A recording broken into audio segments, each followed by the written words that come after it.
If you enjoy the content on this channel, please like and subscribe.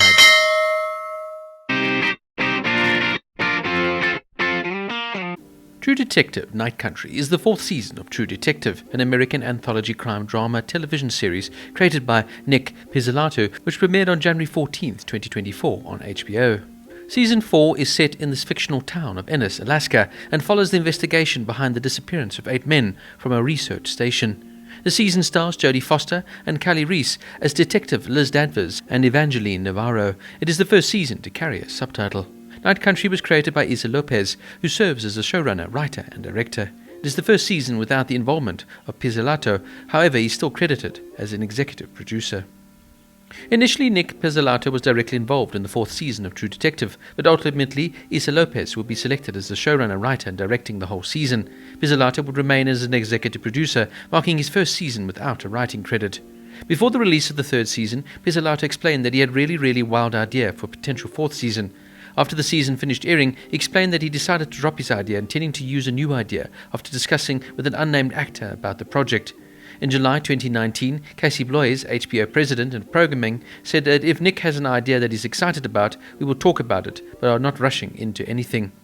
In January 2020, Pizzolatto signed an overall production deal with Fox 21 Television Studios and FX Productions, putting into question his involvement into a potential fourth season.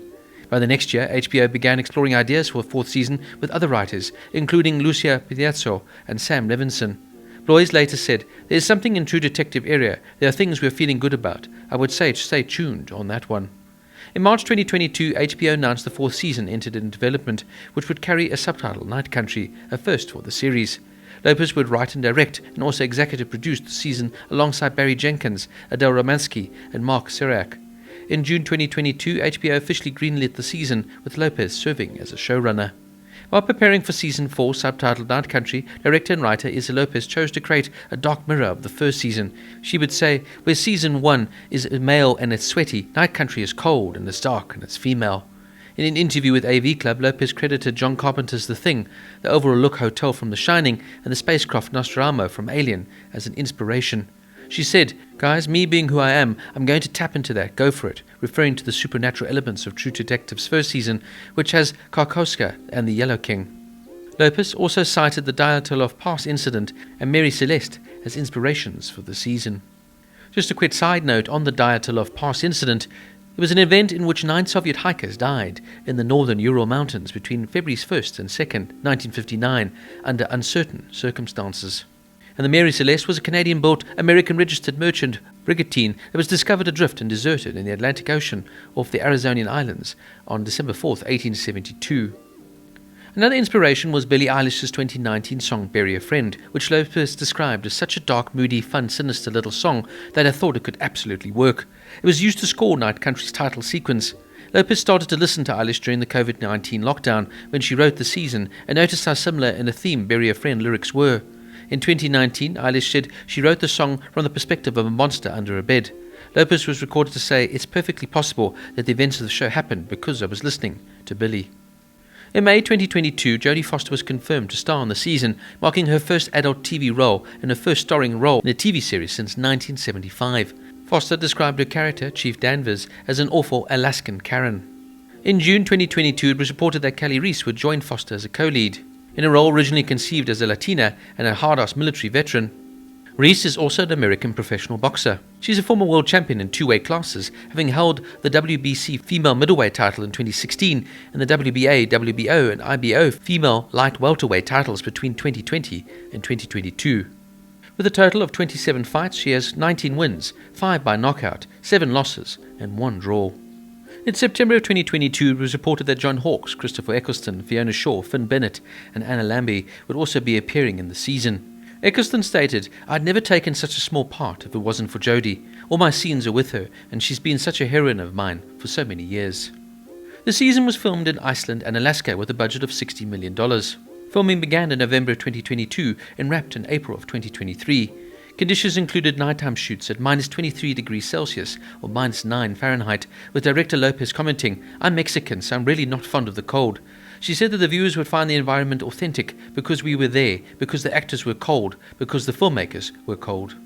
Cinematographer Florian Hofmeister said, "I think maybe those themes of going out into the wilderness are motivated by the urge to connect, and the show tells of this great disconnect between people, so not only are we disconnected from our environment, but we're disconnected from each other." Original showrunner Nic Pizzolatto received attention for his unfiltered criticism of the fourth season, where he called its connections to earlier seasons so stupid and wrote, "You can't blame me for its perceived weaknesses." He later deleted his comments after getting backlash from fans, but after the finale of the season doubled down on his criticisms by sharing several negative opinions of other users of social media. This prompted Paul McInnes, writing for The Guardian, to describe it as Nic Pizzolatto throwing a tantrum over his own show, while Vulture writer Roxana Hadidi noted how Season 4's reception by critics compares favourably to Pizzolatto's own Seasons 2 and 3. Responding to the comments, showrunner Lopez said, "I wrote this with profound love for the work he'd made and the love for the people that loved it. And it is a reinvention and it's different. And it's done with the idea of sitting down around the fire and let's have some fun and have some feelings and have some thoughts. And to anybody that wants to join, they are welcome." Now this in many ways is a return to form of how phenomenal the first season of True Detective was. Although True Detective Night Country is nowhere near as good as that first season with Matthew McConaughey and Woody Harrelson, it's still a very good effort. And I really enjoyed this season, albeit very dark, cold, and unflinching. The show is frighteningly atmospheric, but it's anchored by two fantastic performances here, from the wonderful veteran actress and Jodie Foster, who's been acting for so long, and the debutante, basically, Reis, who blew me away. I couldn't believe when I read that she was actually a professional boxer by trade, and that she'd only started acting recently. She's absolutely excellent, and holds her own against the heavyweight of Jodie Foster. As I said, True Detective Season 1 was an absolute magnificent show. It was dark, scary, enigmatic, and yet you couldn't peel your eyes away. Season 2 unfortunately lost the plot somewhat, and Season 3 was just very slow and dragged out. Dropping original showrunner Nic Pizzolatto in favour of Issa Lopez was definitely a breath of fresh air, and really True Detective Season 4, like I said, returns to form. I found this season really captures the mood and direction that Season 1 had. And just the idea of now setting it in Alaska, in the middle of December, where the night lasts 24 hours a day, and the main characters have to deal with these incredibly harsh and tough conditions, is just well fascinating and really adds another layer to this already intrinsic, nuanced show. Some people have stated it's a feminist revision of the series, but I quite like this take on this classic show. Look, one of my worries, though, albeit its lean into, is that the show would become too supernatural and tell more of a sort of fantasy conclusion, but luckily the conclusion is very grounded and everything makes sense in the end. What the show does do, though, is it mixes in folklore from the Inupiat people living in the region. I found this, though, to be fascinating and really interesting, and albeit at first I thought this would just be a supernatural horror type of series, it does return to the true form of True Detective, which is that at its heart it is a detective case, grounded in reality. All the cast are on point here, but of course it is Foster and Reis that lead the whole brigade. My one gripe with the show was that sometimes it could drag on a bit, particularly the ending, and I found the ending somewhat flat compared to the big build-up that we'd had to it, but nonetheless I still found this a really fascinating, insightful show. I loved the setting and the dark atmospheric attention to detail. I would have loved to have seen more use of actors like Christopher Eccleston and Fiona Shaw, but just having such good actors like those two play smaller roles just sort of adds to the gravitas of this excellent, well-produced series. With its fascinating location, intriguing and dark and eerie storyline, and excellent performances from all the cast, in most particular Foster and Reis, True Detective Night Country is a return to form. True Detective Night Country gets an 8.5 out of 10.